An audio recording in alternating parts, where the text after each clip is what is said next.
pu chairman te kam president zom tak te vice president treasurer le ko congress member ni puite kan suai tu lok tak tak te zinga in ma voina ding thaya kom hi kalom ani ka soi rei lo nga rei lo te chu ka soi nga ka nuwa yan soi tu ten lo mawangin ka ngai tu awang wanga poi ta pera ka hriat chu in than nu nung ber congress sarkar lo kha ne in than nu nung ber khan congress sarkar se chuan kan society hi danglam karing adang lam thei dan ki pakhata chu India rama kanoma zaulu tu kanoma voina hian kan time zone hi Mumbai time kan mangani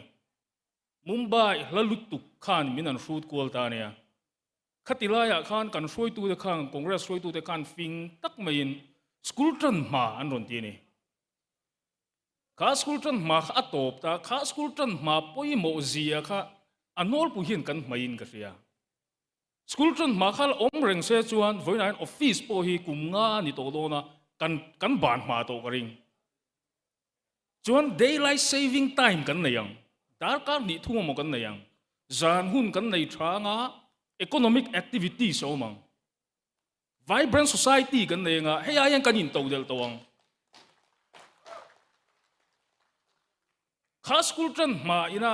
economic sa application na nei kha anol pu hian kan miss lo poi ka tia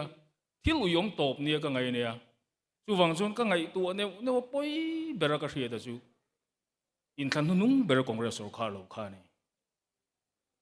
tu ne ro chuan chance kan nei in ka hria ma song tur chuan na tho ta manga ya na thok tang tur chuan opportunity tha ngai ni opportunity tha kan nei don chuan kan hun kan man thiam ngai hun kan nei nga ngai kan thiam na rem chang kan man ngai kha wang khan kum zabi som ni pakhata hian Mizoram sarkar ina ma alak to na poi mo ber ni ka hria ta chu kha school tran ma kha ni school tran ma khan nu le pa ten kan tha thiam lowa zir tir tu de pong kan tha thiam lowa a shom kan ti no pangpon ma setle min han rei se chuan kan society ti thatu tu rania ani in ta ka chuan thil thadu du ka nia khami kan mi sakha poi ka ti le ni tin pani na chuan tun lai khovel chu entrepreneurship ten tia chu mai ni lo startup khovel ani startup khovel le entrepreneurship khovel ti hi trong kam khatin mi zo hian kan lo nei renga chu chu trang ani trang pui na hi ril riau me tun rang zo min entrepreneurship a soi to chuan trang ti nan man to tur ani kan lo coin rem to a voin tleng hian entrepreneur ti hi mi zo trong da ngai na kan fe lo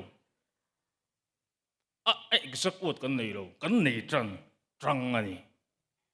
tuna rang zuan mi na entrepreneur lama mala startup atia kha atranga ti mei tur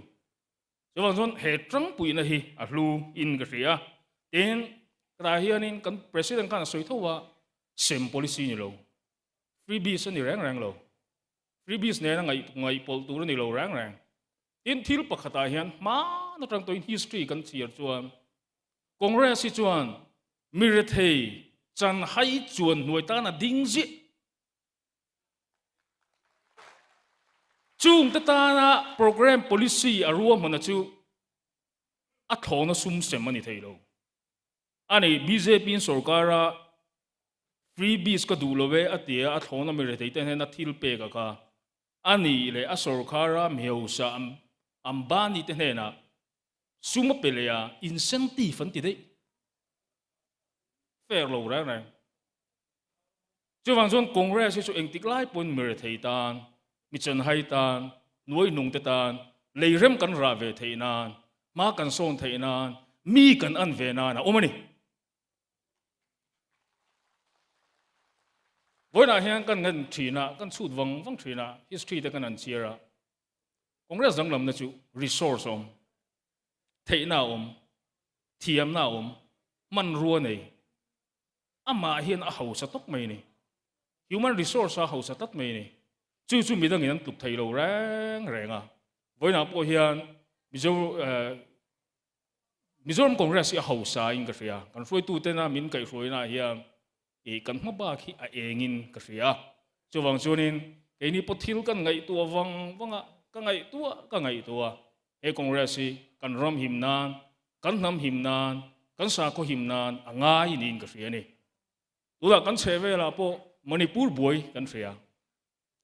Manipur boy masak po kha BJP sarkar lai thau ni tura po BJP sarkar ran boy le na china ka ma mitel ron soi towa PM Modi phejul langoi reng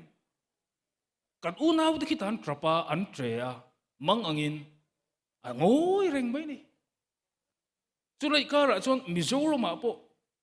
Northeast pumpuya Congress muk barat antia Congress noi bau thu pui na in nedan dina neda kha voina nan au chokem zo fa ta tang ken neda hi au toem ala au lo ngoi thap mai ni chu wang chuan kan nam kan ram kan sa khuwa India ram kan om chu nga him nan chuan Congress di mak mo ani ringot kalome